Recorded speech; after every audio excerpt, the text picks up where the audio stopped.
Guys, it's plod or not to plod again, going back in to finish off the report.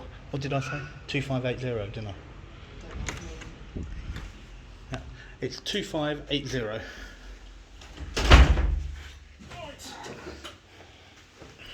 Officer.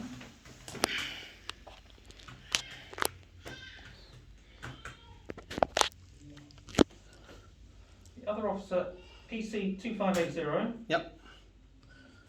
He came straight through the gate. No, this is just what your allegation is. Yep. Summary.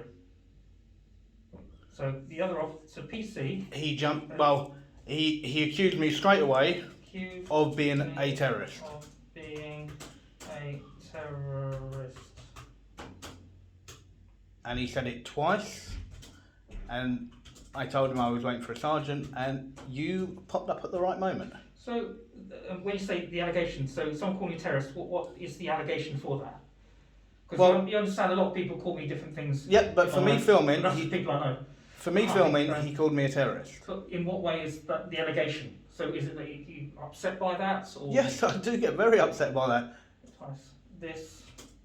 See, this is the thing. If I turned around and I went to that officer, by the way that he went to me, you're like a terrorist. If I turned around and went to him, well, you're like a paedophile, how would he deal with that? He would not like that at all, in any form, shape or way at all. I've been called that a lot. Yeah, but come on, but it's not right though. It's not right. It's not the way that I was brought up. It's not the way that the majority of people were brought up. No. You can't make an accusation towards somebody in the way that you did, even without knowing what they're doing. You can't do that. It's wrong. Okay, so complaint category. We've got a lot here. Lots of categories.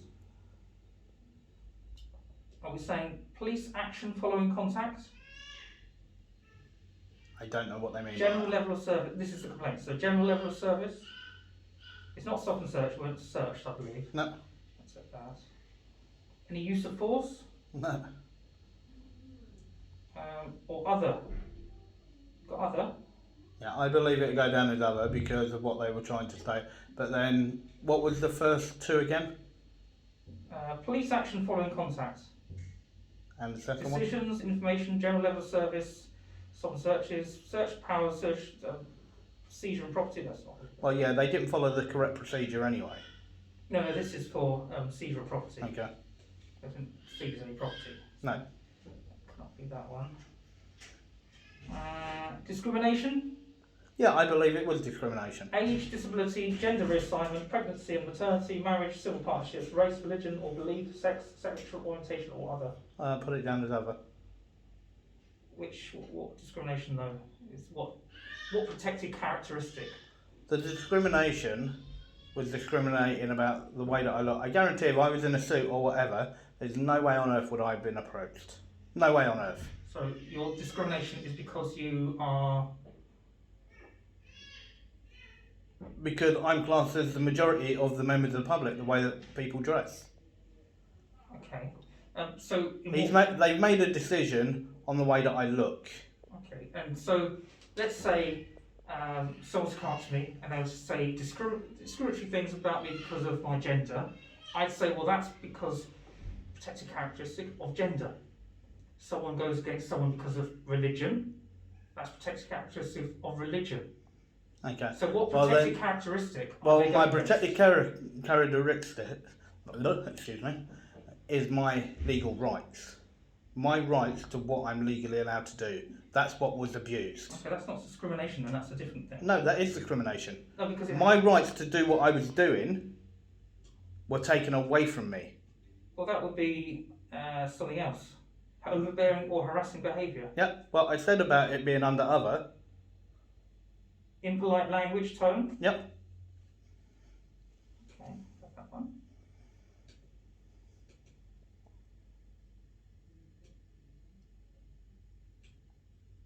For other, for the complaint factor, because no tasers or arrests were used. No deaths or domestics. No drugs or alcohol. Firearms, fraud. No police dogs. Searches, public order, no restraints, no injuries, social media, stop and search, taser. I'll put None of those. No. Professional standards. What are we saying? Courtesy? Pardon? Courtesy, as in the standard. I don't get what you're saying with that. Well, respect and courtesy. Yeah, there wasn't any.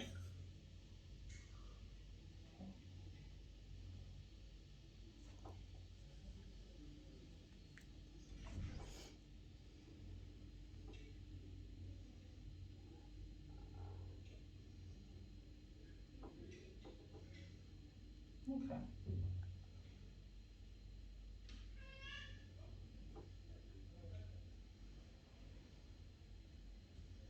Right, so, next box.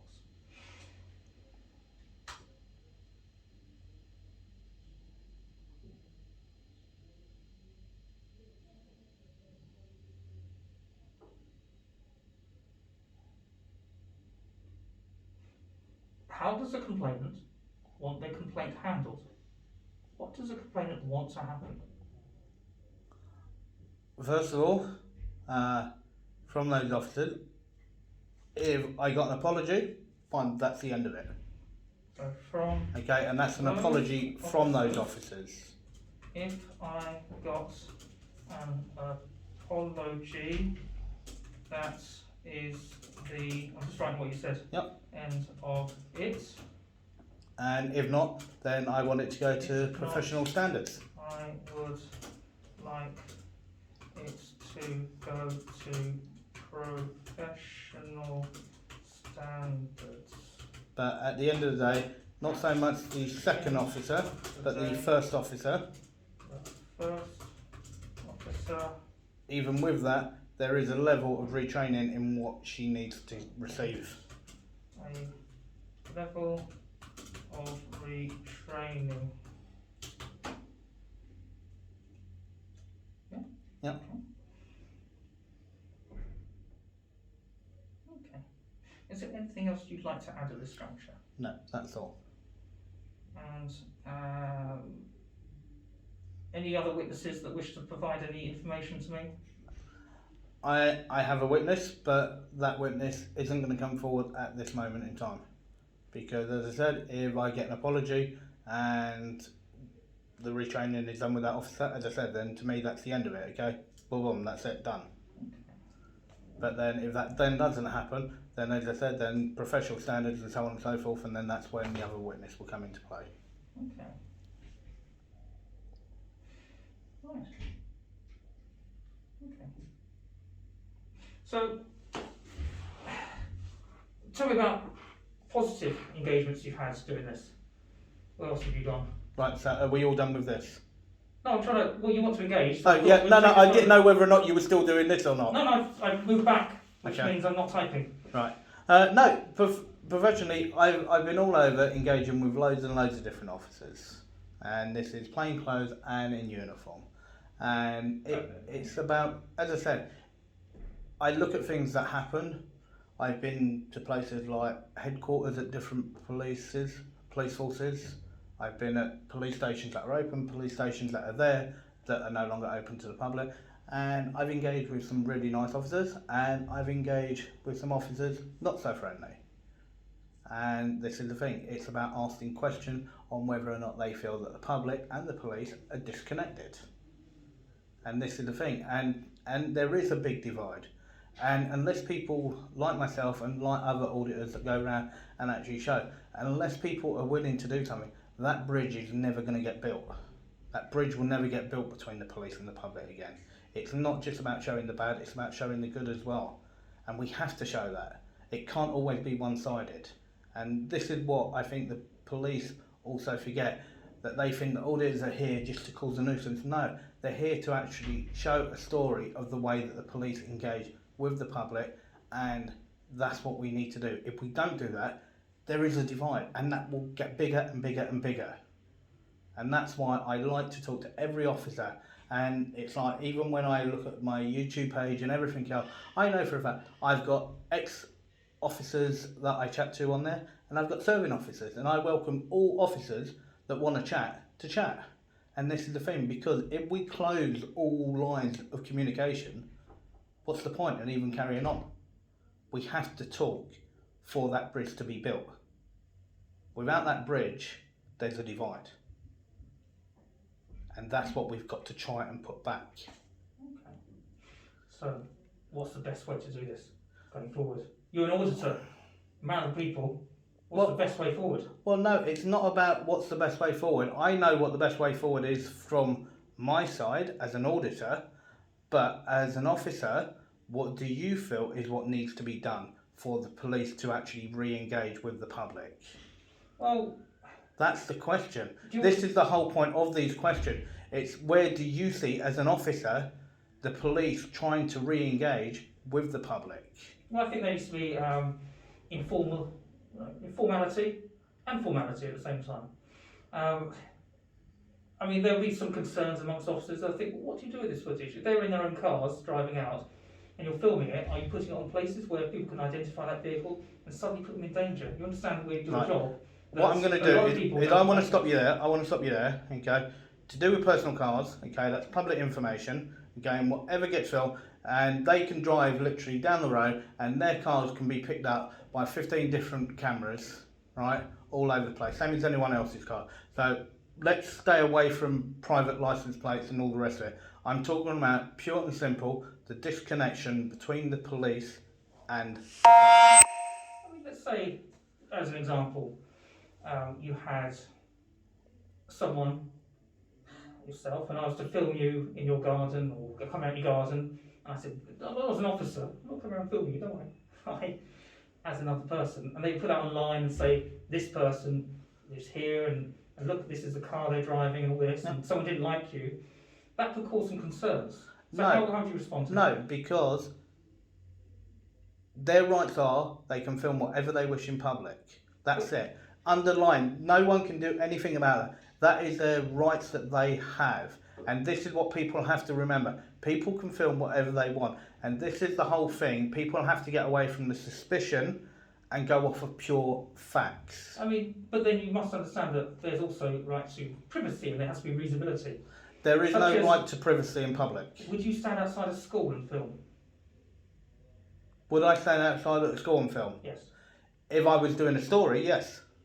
Okay, that's the thing. If I was doing a story specifically on that school, and that will most probably be engaging with parents and so on and so forth, and that's the thing. But then if the parents weren't happy to do so, then that is then when the footage will not be shown anywhere. And that's the whole thing. It's about engaging with whatever story you're doing. It makes no difference whether or not you're at a police station, you're at a hospital, wherever you are, in public, the whole thing. It's about engaging with people. And this is the whole thing. We're coming away from it and we're getting around, but it comes back to the simple, basic thing of not being able to communicate with the public. And that's the thing. And the question that I asked is still sort of been avoided and gone around 3 different ways now. It's quite simple. What do you feel as a serving officer needs to be done to build the bridge between the public and the police? Well, quite clearly, sometimes what you're doing is creating a negative impact on your engagement. No, see, the question's still being avoided. No, I'm saying sometimes it has led to negative impacts. Well, no. Today, you said you've had a negative experience. But that's not from myself. That's the way that the officers done it to me. Yeah. That's the thing. So that's the officer's problem, not mine. But it is your problem because you're sitting here. Yeah, as an aggrieved person. Because unless I do this, okay, that officer will get away and treat somebody else in that same manner. And that's the whole point. It's not right and it's not acceptable in any circumstances. It's not acceptable. You can't do that to members of the public and treat them in that way. And this is the whole thing. If that officer had approached me in a completely different manner and spoke to me exactly what you done and exactly what that other sergeant done, it would have been a really nice civil conversation. But because the way that the officer went, that's why it then becomes a negative, and that's what people also see. But then what people then will also see is exactly the way that that sergeant and yourself have been with me, and how calm it's been, and the way that the conversation's gone. And this is the whole reason for it, and this is why we ask these questions about the divide. And the only people that can do something about it now isn't people in Parliament. It's the police that are serving right now, and the public that are walking and driving on these streets right now are the two people that are the two groups that can make the change. But the police have to start making a change to work with the public and be more open towards the public. And this is the big problem. And this is why I said to you, as a serving officer, what do you feel needs to be done to build that bridge? Well, I mean, we'll take away what's happening here. Yep. And ultimately, the bridge, this is it's something which needs to be sorted out by the whole country. And me, in my position, is not something I can really influence. I can influence what happens on a day-to-day basis with what I see. You understand that? Yeah. If I say, oh, we need to do something like this and this, it's not going to happen because they're not really going to listen as such. Yeah, but how do you know that? Have you tried doing that? What do you think needs to be done? This is something that you haven't said yet. I mean, okay. So what would you like to be? What would you like to see done? I mean, if you look at projects I've done in the past, I've created major projects involving the public from all walks of life to meet with officers and to try and deal with road traffic problems. And members of the public working with police. And that's brought people close together, allows communication and other conversations to take place. So I have done things. But if you're talking about general culture, it takes time. It is changing. You can see that. 19. Okay. Yeah, I'm guessing you're a gentleman who remembers 80s, 90s. Yeah. Yeah. Yeah. Okay. So we take 1982. Yeah. How an officer would deal with you then. Yeah. And how an officer would deal with people now. Yeah. Different. Yeah. The big difference is back then they would just do it. Right now, it's behind closed doors, and that's what the problem is. You do it. There's a lot of things going on behind closed doors, and all what the public want, okay, is the public want the police to be honest, and this is the thing. Unless people are going to step forward, we're going to keep getting further apart, and that's the problem. Okay. Right. Okay. So, have the details. Nothing further to add. I mean, I've got to say that people are going to still ask you what you're doing outside the police station. As I said, I think you understand that, don't you? Yeah, but I welcome In the same that. way, if you had a group of people standing outside your house filming you, you'd probably say, what are you doing? It wouldn't bother me at all. Would not bother me. Probably would. It's No. in the same way, if you went outside a women's refuge, No. filming them, they would probably come out and say, what are you doing? If they're standing on public property, I've got no right to approach them. End of story. No, it's in, you're just standing outside. But it makes no difference. It's their right to do so. I know that. Yeah. So I wouldn't even waste my time trying to approach them. And this is the thing. Well, what I hope is that eventually something can be put across the water. That's what I hope. Okay. I mean, people are still going to challenge. And People as I outside police said, stations filming. as I said, I welcome that engagement, and I welcome any officer that wants to talk to me. I've got no problem with that at all. And that is what it's about. It's about talking. And hopefully from our conversation, all the officers that you have here, you can make them aware that if you do have auditors, to engage with them, but to be professional and to do the right thing. It's like you need a pass or something, isn't it? Well, no, we don't need a pass. We're members of the public. No, it's like that. Like you got, so we know, such as an officer would have a pass, a warrant card, so we know they're an officer. Because if someone came up to you and said, "I'm an officer," you say, "Well, are you?" Yeah, but then you will be surprised the amount of officers that fail to identify themselves. You will really be surprised the amount that fail to do that. Well, I come from this from a different angle. So, and I can talk literally about stories over the last week. I can account for at least 15 cases of officers failing to identify themselves in the last week. And this is what the problem is. You guys have a protocol to do things, and you are there to serve and protect the I public. should say that if they just give you their warrant number, No, you get nothing whatsoever. Wait for me. If they believe it is a terrorist incident, as in the person, I'm not saying, to be fair, you would have killed me by now if you were a terrorist.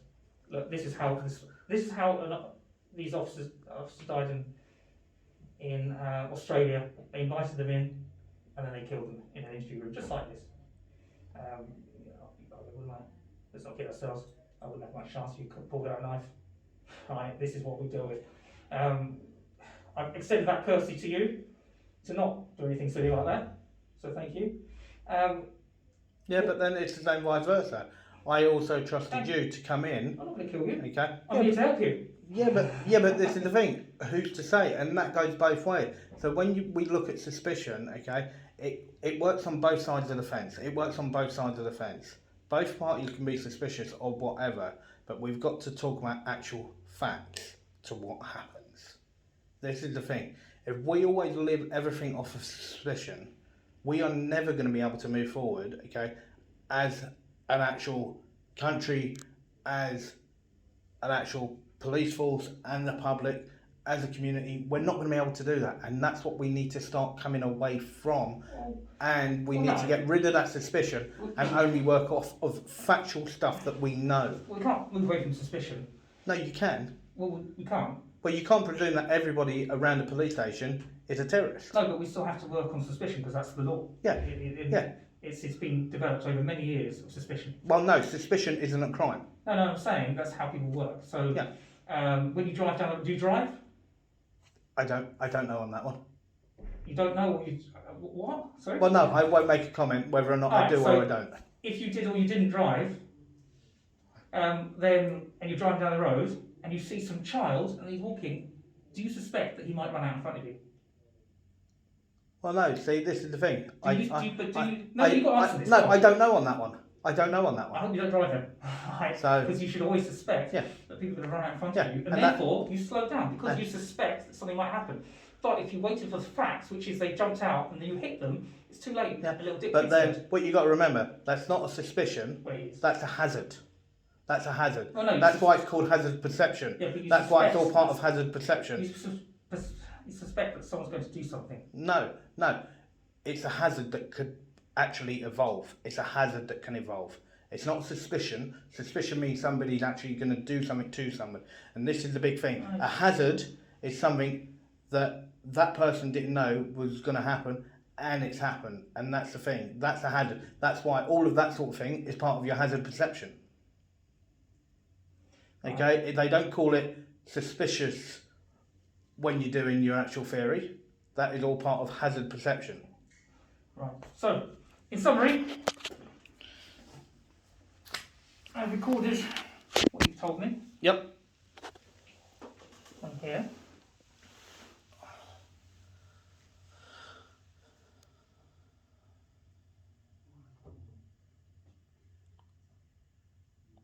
Okay. Right, so that will now go through, and then somebody should email me, yes? Well, what I'm going to do, I'm going to call Natural Advice for the Professional Standards Unit. Hopefully they're still in. Yep. Might be. And I'll discuss this with them to decide the way forward. Okay. Alright, and then we'll go from there. No problem. Alright. That's fine. Okay. Sergeant, can I say thank you very much for your time? I really do appreciate it. Okay, and most of all, have a lovely afternoon and a good evening. Okay, can we get the door for you? Yes, please, that'd be great. That'd be great, thank you. There you go. Okay. Thank you very much. Alright, take care. Bye. Bye. Excuse me, is there a toilet I could use, please?